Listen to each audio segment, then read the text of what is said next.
سلامة، مرحبا بكم. شحوالكم؟ لاباس عليكم؟ اموركم باهية؟ صحتكم لاباس؟ مرحبا بكم في قناتنا. انا عواطف من تونس. وانا سهام من المغرب. سلام، كي دايرين؟ بخير؟ كنتمنى من الله تكونوا بخير وعلى خير وبصحه جيده ان شاء الله. اليوم جيتكم بوصفة الجاتو بالشوكولا، بنين وخفيف ويعجب الصغار والكبار، يعجب الناس الكل. زوين صراحه. وسهل مكوناته بسيطة. شوفوا مع بعضنا المكونات. عندي كاسين فرينة تقريبا، كاس سكر، كاس حليب، كاس زيت، 3 عظم يكونوا بحرارة الغرفة العظم.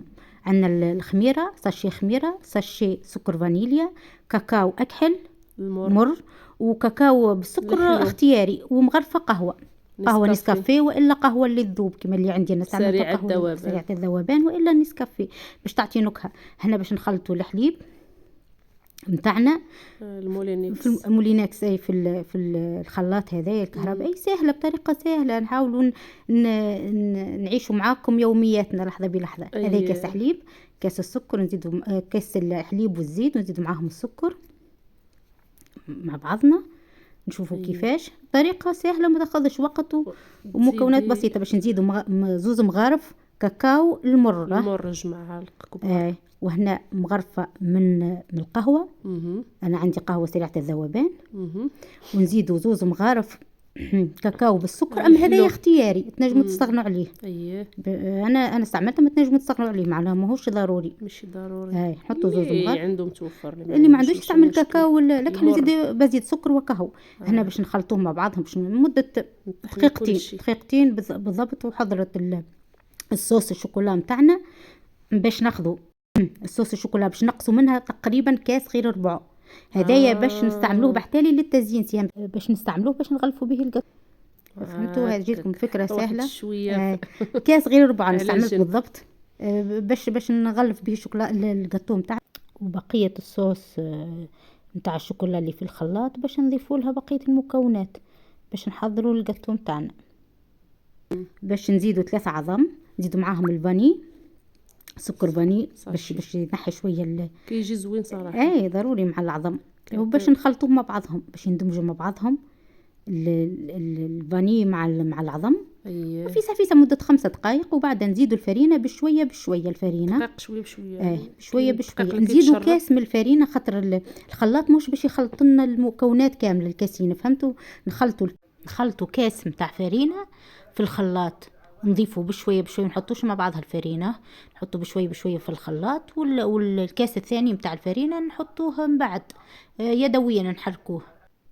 حطينا الفرينه نتاعنا في المكسر، الكاس الاول والكاس الثاني كما تشوفوا، باش نحركوه يدويا بمغرفه ونحركوا الخليط نتاعنا. لكم نزيدوا الفرينه بشويه ممكن يستعملوه حتى في شي، ما يخلطوش في الكاس، يخلطوها في شي سوبيره زعما باليد ديالهم. تحب لها اكثر وقت في الخدمه، اللي ما عندهاش يستعملها يدويا. اما يركز شويه البيضه وكهو خلطها مزيان. فيسا تحضر وسهله. احنا نحاول هذا تكون الشكل القوام نتاعها هكايا. هنا هنا حضرت البلاطو نتاعي، دهنته بشويه زيت باش ما تلصقش. ونفرغوا فيها الخليط نتاع الجاتو نتاعنا. ما درتيش ليه فرينه، غير الزيت؟ لا زيت كهو، زيت باش نحطوه ان شاء الله في الفرن تاعنا اللي حضرت على 170 درجه لمده 40 دقيقه. هنا بعد ما حضر الجاتو نتاعنا قلبته من جهه الاخرى خاطر يجينا اسهل في التزيين. في التزيين يجينا قلبوه الجهه الاخرى يجي خير في التزيين. باش نغلفوها بالشوكولاته اللي وريتكم صوص الشوكولا. هي كتجي واعره واقتصاديه وسهله خفيفه فيسا تحضر. وهذا الشكل النهائي نتاع الجاتو نتاعنا. انا زينته بالبوفريوه المهروشه.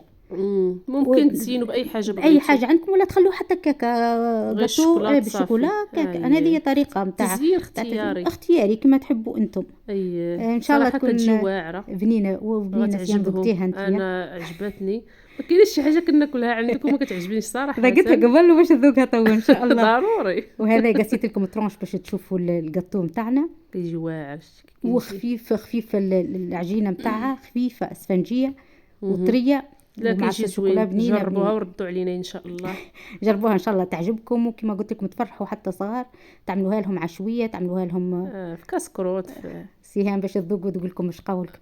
واعره ولا صراحه والله واعره. يا سلام، الله يعطيك الصحه. عايشك، نخليكم ان شاء السلام الله نشوفكم عليكم. فيديو واحد اخر. باي بسلامه. باي، بسلامه.